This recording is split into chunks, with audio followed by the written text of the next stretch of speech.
सवाल ये है कि नीट 2024 के लिए बायोलॉजी कैसे पढ़ें। जवाब आपको क्या मिलता है, एनसीईआरटी पढ़ लो, पेपर एनसीईआरटी से ही आता है, पीवाईक्यू कर लो, एग्जाम्पलर कर लो और एनसीईआरटी को बहुत बार रिवाइज कर लो। बड़ा वेग सा जवाब है। अगर सब कुछ इतना आसान ही होता तो कितने बच्चे हैं जिनके नीट बायोलॉजी में 360 में से 360 नंबर आ जाते हैं। अगर तुम एक रिव्यू देखोगे ना बेटा, नंबर ऑफ स्टूडेंट्स जिनके फिजिक्स में 180 में से 180 नंबर आए हों और जिनके बायोलॉजी में 360 में से 360 नंबर आए हों, तो आपको डिफरेंस पता चलेगा कि नंबर ऑफ स्टूडेंट जिनके फिजिक्स में 180 में से 180 हैं वो ज्यादा हैं as compare to the number of student जिनके बायोलॉजी में 360 में से 360 आए हैं। बट फिर भी लोग बोल देंगे कि मेरी बायोलॉजी बहुत अच्छी है, फिजिक्स और केमिस्ट्री में हालत खराब है। वो क्यों? क्योंकि कंपैरिजन ऐसे करते हैं कि बायोलॉजी में उनको 220, 240, 250, 300 नंबर आ रहा है तो वो खुश है, फिजिक्स में उनके कुछ भी नहीं आ रहा तो वो दुखी हैं। बट बेटा एक चीज समझो, ये एक कॉम्पिटिटिव एग्जाम है और यहां पे अगर आपको बायोलॉजी में 300 नंबर आ रहे हैं तो आप कहीं स्टैंड नहीं कर रहे हो। अगर जब तक आपके बायोलॉजी में 350 प्लस नंबर नहीं आ रहे, आप कंपटीशन में स्टैंड नहीं कर पा रहे हो और आपका सिलेक्शन यही जो आखिरी के 30, 20, 10 नंबर होते हैं वही डिटरमाइन करते हैं। उन बच्चों से पूछो जाके जो अटक गए हैं 600 नंबर पे, 605 नंबर पे, वो विश कर रहे होंगे कि काश मेरा किसी तरह से 5 या 10 नंबर बढ़ गया रहता तो मुझे एटलीस्ट एक गवर्नमेंट मेडिकल कॉलेज मिल गया रहता।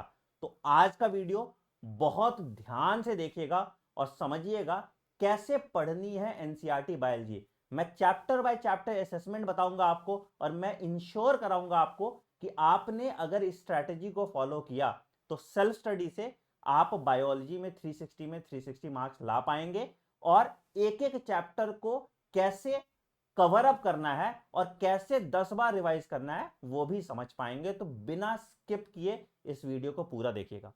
अगर आप इस चैनल पर नए हैं तो इस चैनल को जरूर से जरूर सब्सक्राइब कर दीजिए और बेल आइकन दबा दीजिए ताकि आप कोई नोटिफिकेशन मिस ना करें। चलिए शुरू करते हैं आज का वीडियो।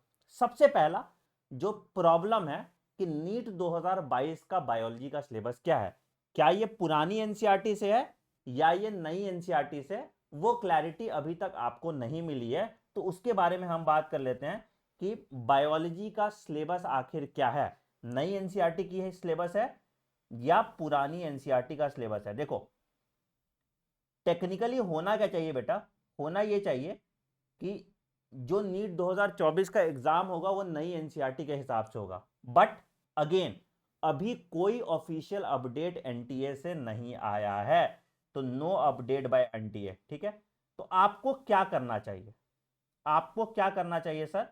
तो आपको बहुत सिंपल सा मैथ्स फॉलो करना है। क्या? मुझे इतना पता है नई एनसीईआरटी वाला कंटेंट तो आएगा ही आएगा, ठीक है। ओल्ड एनसीईआरटी का मैं श्योर नहीं हूं आएगा या नहीं आएगा, तो पहले मैं क्या करूंगा, पहले मैं जो 100% श्योर है उसको करूंगा। तो पहले मैं न्यू एनसीईआरटी चैप्टर्स पूरा कंप्लीट कर लूंगा, ठीक है। अब इसको करने में आपको 2-3 महीना तो लगेगा ही, नवंबर तक तो आ ही जाएगा, ठीक है। उसके बाद नवंबर में जब नोटिफिकेशन आ जाएगा नीट का नोटिफिकेशन, अब तो टाइम पे आएगा, अब तो कुछ कोविड नहीं है, तो उसके बाद मैं ओल्ड एनसीईआरटी के चैप्टर्स करूंगा, ठीक है। क्या क्या हटाए हैं न्यू एनसीईआरटी में तो मैं देख लो बेटा। न्यू एनसीईआरटी में व्हाट इज लिविंग हटा दिया, ठीक है। टैक्सोनॉमिकल एड्स हटा दिया, botanical garden, museum, zoological park हटा दिया। प्लांट किंगडम में से एंजियोस्पर्म्स, प्लांट लाइफ साइकिल वगैरह, ऑल्टरेशन ऑफ जनरेशन हटा दिया, ठीक है। मॉर्फोलॉजी ऑफ फ्लावरिंग प्लांट से रूट का मॉडिफिकेशन, स्टेम का मॉडिफिकेशन, लीव का और फेबियस लिलियस से हटा दिया। Animal tissue, meristematic tissue, simple tissue, पूरे टिश्यू हटा दिए, ठीक है। और springwood, autumnwood, heartwood, sapwood, cork cambium secondary growth, मतलब इस चैप्टर को भी थोड़ा नंगा कर दिया, इस चैप्टर के भी चीजें हटा दी है, ठीक है। एनिमल टिश्यू पूरा हटा दिया, ठीक है। अर्थवर्म हटा दिया, कॉकरोच हटा दिया, तो रह क्या गया, फ्रॉग। अब बेटा याद रखना कि फ्रॉग अभी भी नई एनसीईआरटी में है, तो इस साल आप फ्रॉग जरूर देख लीजिएगा, फ्रॉग पढ़ना है, ठीक है। इंपॉर्टेंट डाल दीजिए, इस बार फ्रॉग पढ़ लेना। बार बार आपके एनसीईआरटी से सवाल आ गया फ्रॉग से, तुम रोते हो सर फ्रॉग तो सिलेबस में था नहीं, ठीक है। अगर कॉकरोच हटेगा तो हो सकता है फ्रॉग पढ़ना पड़े, तो एक फ्रॉग ऐड जरूर कर लेना, ठीक है। बायोमोलिक्यूल्स के कुछ चीज हटा दिए बॉन्ड वाले, ठीक है। मेटाबॉलिज्म ऑफ एंजाइम, वो डायनेमिक स्टेट ऑफ बीइंग हटा दिया, ट्रांसपोर्ट इन प्लांट्स हटा दिया, फुल चैप्टर। बेटा इस चैप्टर के बिना तुम प्लांट फिजियोलॉजी नहीं पढ़ सकते हो, तो इस चैप्टर को तुमको पढ़ना पड़ेगा, ठीक है, इस चैप्टर को तुमको पढ़ना पड़ेगा, तो इसको स्किप नहीं करना, ठीक है। मिनरल न्यूट्रिशन हटा दिया, ठीक है, कोई बात नहीं। प्लांट ग्रोथ का photoperiodism, vernalization, seed dormancy, last के 3 चुंटू चैप्टर है वो हटा दिए, ठीक है। डाइजेशन एंड एब्जॉर्प्शन हटा दिया, अगेन इस चैप्टर को भी तुम स्किप नहीं कर सकते हो, तो इसको तुमको पढ़ना ही पड़ेगा, मेडिकल कॉलेज में जाना तो पढ़ना ही पड़ेगा। न्यूरल में रिफ्लेक्स एक्शन हटा दिया, इसको भी तुमको पढ़ना ही पड़ेगा, तो इस चैप्टर को भी स्किप नहीं कर सकते हो तुम, ठीक है। 12th में आते हैं रिप्रोडक्शन ऑर्गेनिज्म हटा दिया, ठीक है, कोई बात नहीं। स्ट्रैटेजी ऑफ फूड प्रोडक्शन हटा दिया, ठीक है, कोई बात नहीं। ऑर्गेनिज्म इन पॉपुलेशन में तुम्हारा सिर्फ ऑर्गेनिज्म वाला पार्ट हटा दिया, पॉपुलेशन वाला पार्ट रहने दिया, ठीक है, पॉपुलेशन इंटरेक्शन वाला पार्ट रहने दिया, जहां से सवाल आता है। इकोसिस्टम में ecological succession of plant, nutrient cycling वगैरह सब हटा दिया, ठीक है। और इन्वायरमेंटल इश्यूज में फुल चैप्टर हटा दिया, ठीक। तो हम अपना स्टडी प्लान ऐसे बनाएंगे कि हम उन चैप्टर्स को पहले करेंगे जिन चैप्टर्स का क्या है, जिन चैप्टर्स का न्यू एनसीईआरटी में है, जिसको छेड़ा नहीं है न्यू एनसीईआरटी ने, और फिर बाद में हम उन चैप्टर्स को करेंगे जिसको एनसीईआरटी से, नई एनसीईआरटी से निकाल दिया गया। सिंपल मैथ्स है, ठीक है। तो सीक्वेंस क्या होगा चैप्टर का, आप ऐसे चैप्टर कीजिए जिनको बिल्कुल नहीं छेड़ा गया है। सेल बायोलॉजी कर सकते हैं, जेनेटिक्स कर सकते हैं, ह्यूमन रिप्रोडक्शन कर सकते हैं, ह्यूमन हेल्थ और डिजीज कर सकते हैं, बायोटेक्नोलॉजी कर सकते हैं। इन चैप्टर्स को आप पहले कीजिए, ठीक है, ठीक। अब आप समझिए कि मैंने बायोलॉजी को 2 पार्ट में डिवाइड किया है, एनसीईआरटी बायोलॉजी को 2 पार्ट में डिवाइड किया है।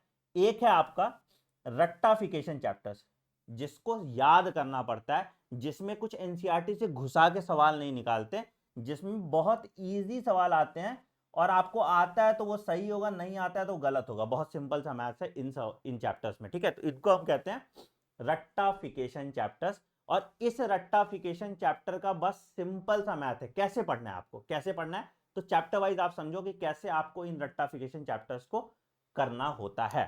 जैसे देखो लिविंग वर्ल्ड है, अब लिविंग वर्ल्ड से तो बहुत कुछ हटा दिया, तो लिविंग वर्ल्ड को बाद में पढ़ना। प्रायोरिटाइज कैसे करोगे, प्रायोरिटाइज कर लो आप, सबसे पहले सेक्सुअल रिप्रोडक्शन फ्लावरिंग प्लांट कर लो, ठीक है, ये तो है ना आपके सिलेबस में, ठीक है। उसके बाद प्लांट किंगडम कर लो, एनिमल किंगडम कर लो, बायोलॉजिकल क्लासिफिकेशन कर लो, ठीक है। उसके बाद माइक्रोब्स कर लो। उसके बाद इकोलॉजी के चैप्टर्स जो नहीं हुए हैं, मतलब जो उस लिस्ट में नहीं है, उन चैप्टर्स को पहले कर लो, ठीक है।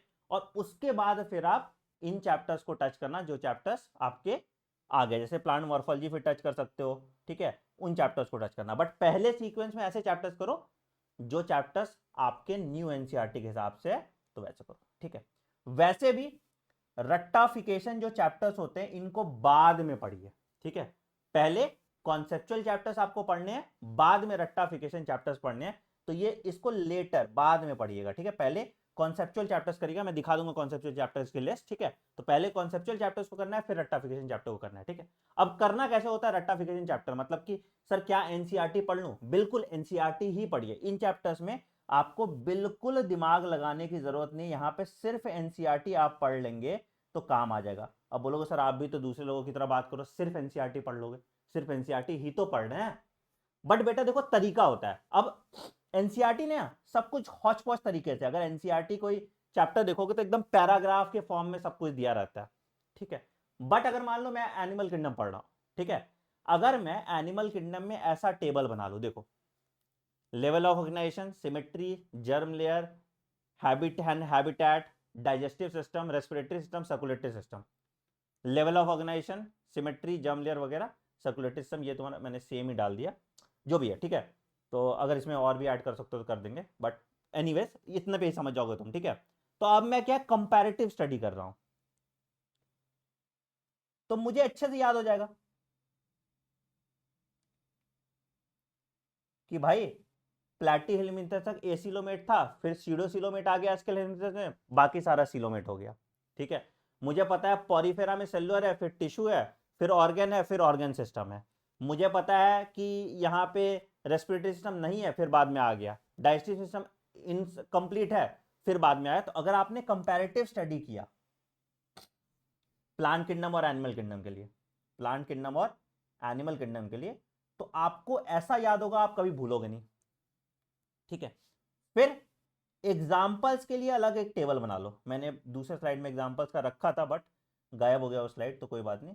तो एग्जाम्पल्स के लिए एक अलग सा टेबल बना लो जिसमें एग्जाम्पल तो आपको याद ही करना है, तो एग्जाम्पल में तुम नेमोनिक्स यूज कर सकते हो, बट बहुत ज्यादा नेमोनिक्स पे रिलाय मत करना, क्योंकि फिर नेमोनिक्स याद रखने के लिए भी तुमको नेमोनिक्स चाहिए होगा, तो उतने सारे एग्जाम्पल एनसीईआरटी में नहीं है जहां पे तुमको नेमोनिक्स की जरूरत पड़ेगी, तो उतना भावुक होने की जरूरत आपको नहीं है, ठीक है।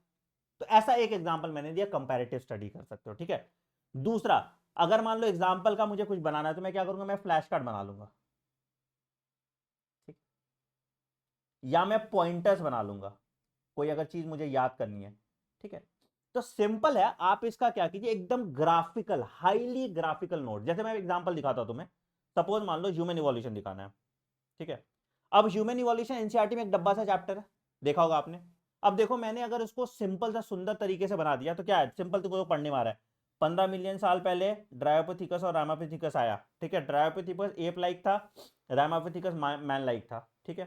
फिर हमने देखा 3 से 4 हजार मिलियन ईयर्स एगो प्राइमेट्स आए जो 4 फीट के थे, इथोपिया और तंजानिया में पाए गए। 2 मिलियन ईयर्स एगो ऑस्ट्रेलियोपिथिकस आए, ठीक है। होमो हैबिलिस आए, first human like hominoid, meat नहीं खाते थे, क्रेनियल कैपेसिटी 750 से 800 सीसी था।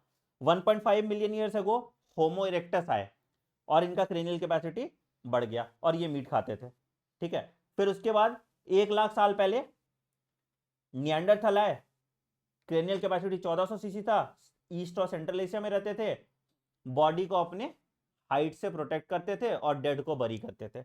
75,000 से 10,000 साल पहले तुम्हारा होमोसेपियंस आए, प्री हिस्टोरिक केव 18,000 साल पहले भीमबेटकर में, और तुम्हारा एग्रीकल्चर 10,000 साल पहले। तो इसमें हमने पीवाईक्यू टैग कर दिया, और पूरा जो ह्यूमन इवोल्यूशन तुम पढ़ते हैं एनसीईआरटी से क्लमजी तरीके के, उसको पॉइंट वाइज तुम देख दिया, एक नजर में तुम्हें सब कुछ दिख जाएगा और कहां से सवाल आएगा और तुम्हारे 4 नंबर इंश्योर हो जाएंगे।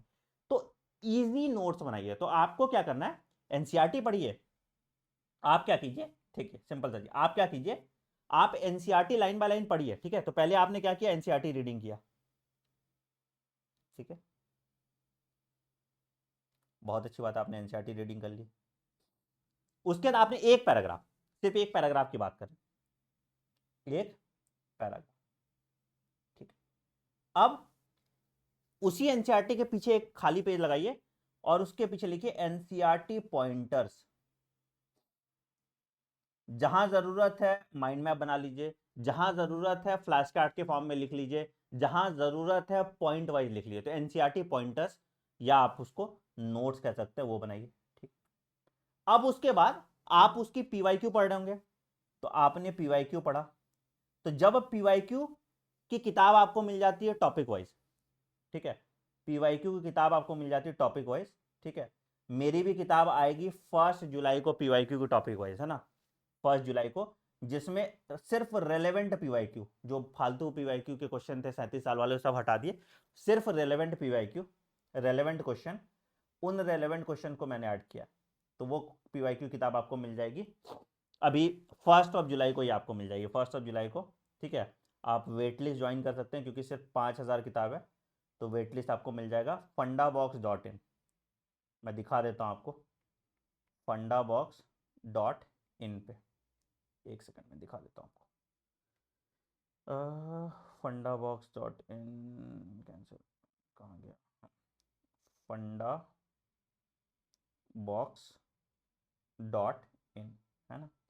यहाँ पे जाएंगे आप, ये वेबसाइट खुल जाएगा आपको, ठीक है। तो यही देखो मेरी सारी किताब आने वाली है, एक बायोलॉजी फंडा बॉक्स भी आने वाली है, इट इज़ द बड़ा भाई ऑफ किसका, हैंडबुक जो तुम पढ़ते थे, ठीक है। तो हैंडबुक को एम्पलीफाई कर दिया गया, एक बड़ा भाई बनाया गया है, तो ये भी आपको मिलेगा 1 जुलाई से। तो सिंपल सा चीज़ है, आप यहाँ पे ईमेल आईडी, नाम, last name, phone number, city और किस क्लास के लिए प्रिपेयर करें डाल के यहाँ पे आप ज्वाइन द वेट लिस्ट कर लीजिए। सबसे पहले उन्हीं बच्चों को दिया जाएगा ये किताब जो इस वेट लिस्ट को ज्वाइन करेंगे। तो बड़ा इंटरेस्टिंग सा चीज़ है, ठीक है। और अभी हमारा ऐप भी आने वाला है 1 जुलाई को, तो तुम लोग को ये स्नीक पिक मैंने पहले दे दिया, ठीक है। I am very excited for this. तो इसमें क्या है कि जो पीवाईक्यू आपको हम देंगे उसकी रिकॉर्डिंग भी देंगे, तुम ऐप में भी प्रैक्टिस कर सकते हो, तुम किताब में ओएमआर पे प्रैक्टिस करते हो, किताब में भी प्रैक्टिस कर सकते हो, सब कुछ मिल जाएगा, ठीक है। उसके बारे में अलग से डिस्कस करेंगे, बट अभी फिलहाल ये फॉर्म भर सकते हो तुम और वेटली ज्वाइन कर सकते हो। पहले लॉट में सिर्फ 5,000 बच्चों को ये किताब मिलेगा, ओनली 5,000 स्टूडेंट, ठीक है। ठीक है, चलो ये बात हो गई यहाँ पे, तुमने पीवाईक्यू किया, ठीक है। अब पीवाईक्यू किया तो पीवाईक्यू जब कर रहे हो टॉपिक वाइज तो यहाँ पे टैग करते रहो कि कहाँ से पीवाईक्यू के सवाल आए। तो जब तुम टैग कर रहे होगे तो तुम्हारा एनसीईआरटी रिवीजन हो गया, समझ रहे हो। तो अगर तुम देखोगे तो पहली बार रिवीजन तुम्हारा जब एनसीईआरटी तुम पैराग्राफ पढ़े तो हुआ, दूसरी बार रिवीजन जब तुम नोट्स बना रहे थे तो हुआ, तीसरी बार रिवीजन जब तुम पीवाईक्यू कर रहे थे तो हुआ, और चौथी बार जब उस पीवाईक्यू को टैग कर रहे थे तो हुआ। 4 रिवीजन तो मैंने तुम्हें यहीं पे बता दिया, ठीक है। फिर उसके बाद तुम एग्जाम्पलर करो, एग्जाम्पलर में रिवीजन होता नहीं है। एग्जाम्पलर के भी क्वेश्चंस इसी टॉपिक वाइज पीवाईक्यू की किताब में मैंने ऐड कर दिया, तो एग्जाम्पलर में भी तुम्हें जरूरत जो रेलेवेंट क्वेश्चन है वो मैंने इसमें ऐड कर दिया, तो एग्जाम्पलर में ही तुम्हें दिक्कत नहीं आएगी, ठीक है। अब उसके बाद क्या करना है, इस तरीके से तुमको रट्टाफिकेशन चैप्टर्स का नोट्स ये कंपाइल करके रखना है, ठीक है। 2 स्टेप और है जो मैं बाद में बताऊंगा, ठीक है। तो रट्टाफिकेशन चैप्टर्स को आपको ऐसे करना है, एक एक पैराग्राफ करना है, उसके पॉइंटर्स बनाने, और बाद में सिर्फ आप इन पॉइंटर्स को पढ़िए, सिर्फ आप इन पॉइंटर्स को पढ़िएगा तो एनसीईआरटी से कुछ मिस होने के चांसेस कम हो जाएंगे। खोजना पड़ता है एनसीईआरटी में, एनसीईआरटी गिचपिच हो जाती है, ठीक है। तो अगर आप सिर्फ एनसीईआरटी पॉइंटर, जैसे मेरी हैंडबुक थी, है ना, हैंडबुक पढ़ लेंगे, या जैसे मेरे फंडा बॉक्स है इसमें सिर्फ पॉइंटर्स है, सब कुछ पॉइंट में है, ठीक है। तो कितना ग्राफिकल है, देखने में अच्छा लगता है, और ना एनसीईआरटी की लैंग्वेज चेंज हुई, ना एनसीईआरटी की लाइन चेंज हुई है इसमें, ठीक है। तो ऐसे से अगर सिर्फ आप एनसीईआरटी पॉइंटर से पढ़ लेंगे, बाद में पहले एक बार एनसीईआरटी रीड किया और उसके बाद एनसीईआरटी पॉइंटर से पढ़ा, तो आपका टाइम 10x बच जाता है। तो जिस टाइम पे कोई बच्चा एक बार एनसीईआरटी रिवाइज करेगा, तुम 5 बार रिवाइज कर लोगे, ठीक है। तो ये टाइम सेवर होता है, और प्लस आपका कुछ मिस नहीं होता, प्लस एनसीईआरटी बोरिंग सी लगती है तो वो बोरिंग किताब पढ़ने की भी जरूरत नहीं पड़ती। ये हो गया बेटा रट्टाफिकेशन चैप्टर्स के लिए, ठीक है। अब आते हैं कॉन्सेप्चुअल चैप्टर। तो शुरू पहले कॉन्सेप्चुअल चैप्टर्स से करो, क्योंकि इसमें भूलने लायक कुछ नहीं है ना। तो शुरू करो कॉन्सेप्चुअल चैप्टर्स। अब कॉन्सेप्चुअल चैप्टर्स का सीक्वेंस, जो सीक्वेंस मैंने दिया है, इसी सीक्वेंस से शुरू करो। पहले सेल बायोलॉजी कर लो, फिर जेनेटिक्स करो, फिर इवोल्यूशन करो, फिर ह्यूमन फिजियोलॉजी करो, फिर ह्यूमन रिप्रोडक्शन करो, फिर प्लांट फिजियो करो, फिर ह्यूमन हेल्थ करो, और फिर बायोटेक करो। तो स्टार्ट विथ कॉन्सेप्चुअल चैप्टर्स, क्योंकि ये भूलोगे नहीं ना, कॉन्सेप्ट है। अब यहां पे इन चैप्टर्स में क्या होता है, खास करके चैप्टर्स लाइक इवोल्यूशन, इसमें एनसीईआरटी का सीक्वेंस बहुत खराब है, खास करके चैप्टर लाइक जेनेटिक्स। तो यहां पे जो एनसीईआरटी का सीक्वेंस है ना, वो बेकार है। तो तुम अगर एनसीईआरटी के सीक्वेंस से पढ़ोगे तो इन चैप्टर्स को तुम कभी नहीं कर पाओगे, और कंफ्यूज करोगे, और मुंह के बल गिरोगे। मतलब एनसी उसमें जो टेबल दिया है तुम देखोगे इवोल्यूशन में, वो टेबल एक्सप्लेन ही नहीं है। तो यहां पे अगर तुम सिर्फ एनसीईआरटी पे रिलाई करोगे तो दिक्कत होगी। तो तुम्हें इन कॉन्सेप्चुअल चैप्टर्स को कैसे पढ़ना चाहिए, जैसे मान लो कि मुझे ईसीजी, कार्डियक साइकिल, सबका कोरिलेशन समझना है। देखो कितना शानदार तरीके से समझाया हुआ है, दिख रहा है। तो जैसे देखो डीपोलराइजेशन ऑफ एट्रिया हुआ तो क्या हुआ, पी वेव बना। हमेशा लोग क्वेश्चन पूछते हैं क्या होता है, तो यहां डीपोलराइजेशन ऑफ एट्रिया दिखा दिया, ठीक है। अच्छा, फिर क्या हुआ, एट्रियल सिस्टोल हुआ, तो कहां पे, पीक्यू इंटरवल पे एट्रियल सिस्टोल हो गया, लाल दिख रहा है, ठीक है। फिर क्या हुआ, QRS complex, depolarisation of ventricle हुआ, देखो इंपल्स जा रहा है, डीपोलराइजेशन ऑफ वेंट्रिकल दिखा रहा है, ठीक है। फिर क्या हुआ, वेंट्रिकुलर सिस्टोल हुआ, और फिर क्या हुआ, रीपोलराइजेशन ऑफ वेंट्रिकल हुआ, और फिर क्या हुआ, ज्वाइंट डायस्टोल हो गया। तो इतना ग्राफिकल तरीके से तुम्हें समझा दिया जाएगा कि तुम्हें कुछ और करने की जरूरत नहीं पड़ जाती है। तो इजी हो जाता है, मतलब with just visual memory and graphic तुम कॉन्सेप्ट मैप के फॉर्म में, मतलब हर कॉन्सेप्ट को, जैसे मान लो कि आर्ट असिस्टेड रिप्रोडक्टिव टेक्नोलॉजी है, तो इन सब के कॉन्सेप्ट मैप बनाएंगे हम, ठीक है। और इन कॉन्सेप्ट मैप के फॉर्म में हम हर कॉन्सेप्ट को मैप करेंगे, ईच कॉन्सेप्ट, ठीक है, और इसके क्वेश्चंस कर लेंगे। तो अब ये कॉन्सेप्ट मैप सर कैसे पढ़ते हैं, यहां पे तरीका दूसरा हो जाता है। अभी तक हम क्या बोल रहे थे, अभी तक हम बोल रहे थे कि पहले एनसीईआरटी पढ़ो और उसके बाद एनसीईआरटी से पॉइंटर्स बनाओ। इस केस में क्या होगा, इस केस में पहले अगर आप कहीं लेक्चर ले रहे हैं, देखो इन चैप्टर्स को आप खुद से मत पढ़िए, ठीक है। तो यहां पे क्या है कि आप जहां भी लेक्चर ले रहे हैं, अब ये lecture should be NCERT based only, ठीक है। ऐसा नहीं है ये लेक्चर कहीं और से होना चाहिए, it should be NCERT based only. उन लेक्चर नोट्स को आप लिखिए, और उसके बाद आप एनसीईआरटी रीडिंग कीजिए, ठीक है।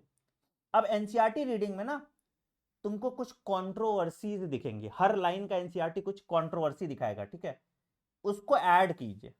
जैसे मैं स्पर्मिएशन की बात करूंगा, ठीक है, होमोजाइगोसिटी का अभी जो सवाल आया था, जैसे आज आया था रिकॉम्बिनेंट डीएनए में आइसोलेशन ऑफ डीएनए, फिर वो, तो जो कंट्रोवर्सीज या जो एनॉमली जो एनसीईआरटी बोलती है, ठीक है, अकॉर्डिंग टू एनसीईआरटी, उसको अलग से एक पेज में लिख दीजिए, उसको अलग से एक पेज में लिख दीजिए, ताकि आप कहीं पे परेशान ना हो। तो सिंपल है, आपने लेक्चर बनाए, फिर एनसीईआरटी पॉइंटर्स बनाए जो कंट्रोवर्सीज के हैं, ठीक है, और उसके बाद आपका नोट्स पूरा तैयार हो गया, lecture plus NCERT pointers. Lecture कैसा, लेक्चर भी जब आप पढ़ा रहे हो तो एकदम कॉन्सेप्ट मैप के फॉर्म में, है ना, फ्लो चार्ट, कोई भी मैकेनिज्म है या मैप के फॉर्म में, जिससे आप देख के विजुअल मेमोरी से आप वो चीज याद कर पाए। याद क्या कर पाए, मतलब आपको पता हो। तो यहां पे विजुअल मेमोरी का आपको इस्तेमाल करना है,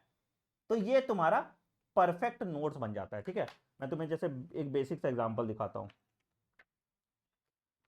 जैसे मान लो ये देखो, आई डोंट नो ये दिख रहा है कि नहीं, अब ये डीएनए रेप्लिकेशन है, तो सिर्फ ग्राफिकली ये पूरा डीएनए रेप्लिकेशन समझ गया है। सिर्फ एक डायग्राम तुम देखोगे पॉइंट वाइज यहां यहां लिखा हुआ है, और पूरा डीएनए रेप्लिकेशन तुम सिर्फ वो विजुअल मेमोरी के साथ समझ लोगे। लेक्चर देखोगे, विजुअल मेमोरी देखोगे, और तुम्हारा पूरा का पूरा जो है ये काम यहां पे आ जाता है। तो ये विजुअल मेमोरी बहुत इंपॉर्टेंट होता है, और हर concept, map, replication, transcription, translation, वो अलग अलग हेडिंग बनाओ और उसको इस तरह से पढ़ो।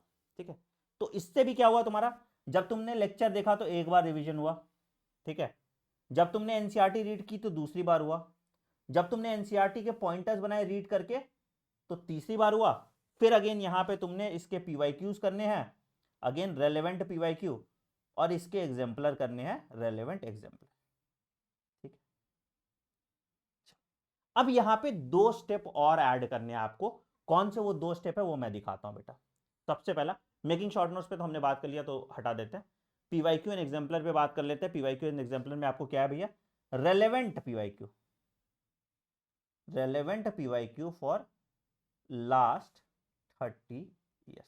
उसके बियॉन्ड जाने की जरूरत नहीं है। अब जैसे पहले आप जब ह्यूमन रिप्रोडक्शन में देखोगे बहुत अनशन पीवाईक्यू क्वेश्चन है जो नहीं आते अब, ठीक है, तुम जेनेटिक्स में जाओगे बहुत अनशन क्वेश्चन है, सेल बायोलॉजी में बहुत अनशन क्वेश्चन है। तो relevant PYQ last 30 years, again मैंने बता दिया कि ये तुम्हारा वीडियो भी मिल जाएगा तुमको इसका, प्लस क्वेश्चन मिल जाएगा, प्लस तुम ऐप में प्रैक्टिस भी कर लोगे, ठीक है, प्लस तुमको बुक भी इसकी मिल जाएगी। तुम अगर किताब से प्रैक्टिस करना चाहते हो तो बुक भी मिल जाएगी। तो ये सब कुछ तुमको मिल जाएगा। अगेन अगर नहीं गए हो, fundabox.in पे जाइए और रजिस्टर कर लीजिए अपने आप को फ्री में, ठीक है, तो आपको फ़ोन कर दिया जाएगा जैसे किताब आ जाएगी। 1 जुलाई को आपको मिल जाएगा। तो अभी कोई पीवाईक्यू किताब नहीं खरीदिएगा, ये फिजिक्स, केमिस्ट्री, बायो तीनों की किताब आपको यहाँ पे मिल जाएगी। तो पीवाईक्यू और एग्जाम्पलर एक ही किताब में, एक ही किताब आपको लेनी है, बाकी कुछ करना नहीं है। ठीक है, तो पीवाईक्यू और एग्जाम्पलर आप टैग करेंगे। अच्छा, अब बात करते हैं, अब रिवीजन नंबर, सर हम क्या, हमने 6 रिवीजन, 5 या 6 रिवीजन कर लिया था। अब आते हैं, ये आपको 2 बार करना है, एट बिटवीन एनसीईआरटी लाइंस। अब बोलोगे सर ये क्या बला का नाम है। तो जैसे ही आपने चैप्टर पढ़ा, आपने जैसे ही चैप्टर कंप्लीट किया, तो आप क्या करेंगे, मेरी एक किताब है between NCERT lines, free of cost आपको मिल जाती है बेटा। कहां पे मिलेगी मैं दिखा देता हूं। आप मेरे टेलीग्राम चैनल पे जाओ, t.me/anandmani001। क्या है टेलीग्राम मेरा, t.me/anandmani001। चलेगा, बहुत अच्छी बात है। ठीक है, अब यहां पे एक किताब दिख रही होगी तुमको, बिटवीन एनसीईआरटी लाइन। क्या किया गया, जो भी एनसीईआरटी का एक एक लाइन है उस पर क्वेश्चन बना दिया। जैसे बोला, increase in mass and increase in number of individuals are twin characteristics of which character of living organism. ठीक है, तो ऐसे करके फिल इन द ब्लैंक्स करके भी क्वेश्चन है, ठीक है, डायग्राम बेस्ड भी क्वेश्चन है, यहाँ पे फिल इन द ब्लैंक्स करके क्वेश्चन है, डायग्राम बेस्ड क्वेश्चन है, टेबल बेस्ड क्वेश्चन है। तो जैसे भी आपको एनसीईआरटी पढ़ने की जरूरत है, ट्रू एंड फॉल्स है, स्टेटमेंट बेस्ड क्वेश्चन है, तो सारे डायग्राम्स है ना।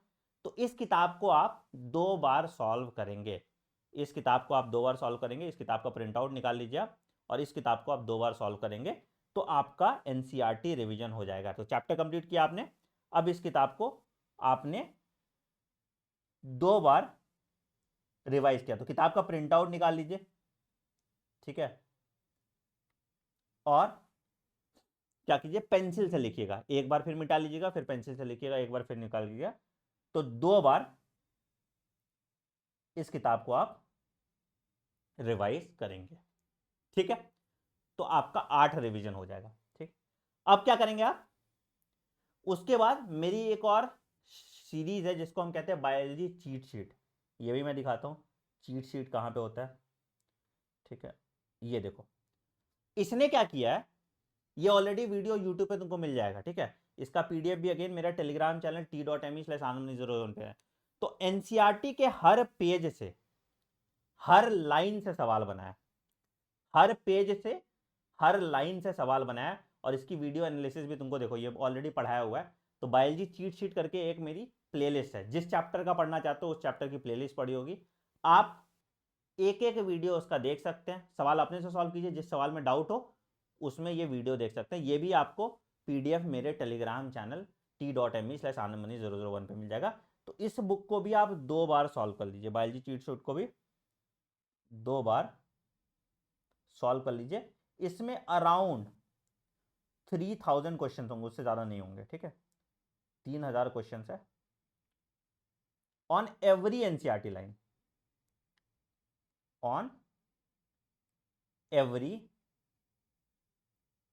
एनसीईआरटी लाइन, हर एक एनसीईआरटी का लाइन यहां पे मेंशन है, ठीक है। तो इससे आपका बायोलॉजी का फाइनल रिवीजन हो जाएगा, ठीक। अब आपने सब कुछ कर लिया, पीवाईक्यू भी कर लिया, चीट शीट भी कर लिया, डायग्राम बेस्ड क्वेश्चन कर लिया, फिल इन द ब्लैंक्स कर लिया, ट्रू फॉल्स कर लिया, मतलब जितने तरह के सवाल आ सकते थे आपने वो सब कुछ कर लिया। और आप सब कुछ, जिस टॉपिक में भी आप फंस रहे हो, कोई भी टॉपिक, ठीक है, कोई भी टॉपिक में अगर आप फंस रहे हो तो उन सब टॉपिक को और या उन क्वेश्चन को आप एक डे 1 से एक नोटबुक रखेंगे, जिसको मैं कहता हूं मिस्टेक नोटबुक, उसको अपने मिस्टेक नोटबुक में डाल दीजिए, ठीक है। आपने जैसे इसको अपने मिस्टेक नोटबुक में डाला, अब इस मिस्टेक नोटबुक का भी आपको 10 बार रिवीजन करना है in last month of exam, ठीक है। तो लास्ट मंथ जो एग्जाम का है उसमें आपको एनसीईआरटी नहीं पढ़नी, क्या करनी है आपको, आपको एनसीईआरटी पॉइंटर जो हमने बनाए थे उसको पढ़ना है, ठीक है। अब इसमें पीवाईक्यू टैग दिए तो पीवाईक्यू आपको फिर से नहीं पढ़ना पड़ेगा। उसके बाद आपको क्या करना है, आपको जो हमने कॉन्सेप्ट मैप बना के दिया था उन कॉन्सेप्ट मैप्स को पढ़ना है। उसके बाद आपको क्या करना है, बिटवीन एनसीईआरटी लाइन एक बार फिर से देख लेना है, सॉल्व कर लेना है लास्ट टाइम पे, ठीक है। चीट शीट के क्वेश्चन एक बार फिर से सॉल्व कर लेने हैं, ठीक है। और उसके बाद आप टेस्ट दोगे, जहां पे भी जो दिक्कत आएगी उसको आप मिस्टेक नोटबुक में लिखोगे, और आपका बायोलॉजी का इफेक्टिव इतना पक्का रिवीजन हो जाएगा कि क्वेश्चन जहन्नुम से भी आएगा तो भी आप 100% करेक्ट करेंगे, क्योंकि कोई गलती की गुंजाइश ही नहीं है, तुम्हारे एनसीईआरटी छप जाएगा तुम्हारे दिमाग में। And this is how you should study biology NCERT. अब बोलोगे सर इतना तामझाम बताया, क्या आप ऐसे पढ़ा दोगे मुझे? बेटा समझो, मेरी एक सीरीज स्टार्ट हो रही है जिसको कहते हैं एनसीईआरटी रिव्यू सीरीज, ठीक है, ठीक। यहां पे जैसे मैंने अभी बताया 2 तरीके से पढ़ाऊंगा। कैसा चैप्टर है, पहला है आपका कॉन्सेप्चुअल चैप्टर, ये कॉन्सेप्ट मैप के साथ जाएगा, ठीक है, प्लस एनसीईआरटी, ठीक है। दूसरा है, दूसरा कौन सा है, दूसरा है आपका रट्टाफिकेशन। तो रट्टाफिकेशन में क्लास में ही मैं आपके एनसीईआरटी पॉइंटर्स बना दूंगा, ठीक है।